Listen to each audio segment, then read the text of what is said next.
নিজের এবং দলের নেতাদের একের পর এক গ্রেপ্তার নিয়ে প্রতিক্রিয়া জানালেন দিল্লির মুখ্যমন্ত্রী ও আম আদমি পার্টির প্রধান অরবিন্দ কেজরিওয়াল।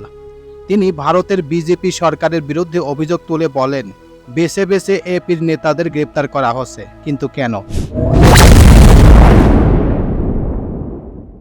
সম্প্রতি মদ নীতি মামলায় জামিন পেয়েছেন কেজরিওয়াল।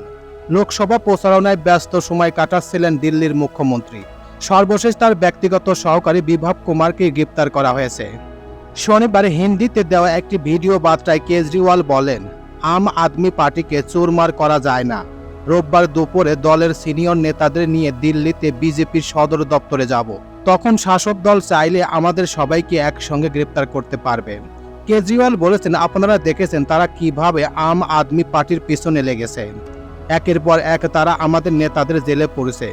তারা আমাকে, মনীষ সিসোদিয়াকে, সত্যেন্দ্র জৈনকে, সঞ্জয় সিংকে জেলে নিয়েছে। আজ তারা আমার ব্যক্তিগত সহকারীকে গ্রেপ্তার করেছে।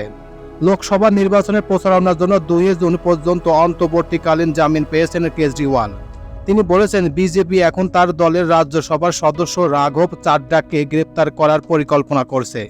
তিনি চোখের অস্ত্রোপচারের শেষে লন্ডন থেকে ফিরে এসে তার সঙ্গে দেখা করেছিলেন। এর আগে দিল্লির মন্ত্রী সৌরভ ভরদ্বাজ এবং অতীশীকেও টার্গেট করেছে তারা। তো এই ছিল মোটামুটি আমাদের আজকের প্রতিবেদন। আমাদের এই প্রতিবেদন কেমন লাগলো? যদি ভালো লাগে তাহলে অবশ্যই লাইক, কমেন্ট, শেয়ার করবেন। আর যারা এখন পর্যন্ত চ্যানেলটি সাবস্ক্রাইব করেন নাই তারা অবশ্যই চ্যানেলটি সাবস্ক্রাইব করবেন। তো সবাইকে ধন্যবাদ জানিয়ে এখানেই শেষ করছি। আল্লাহ হাফেজ।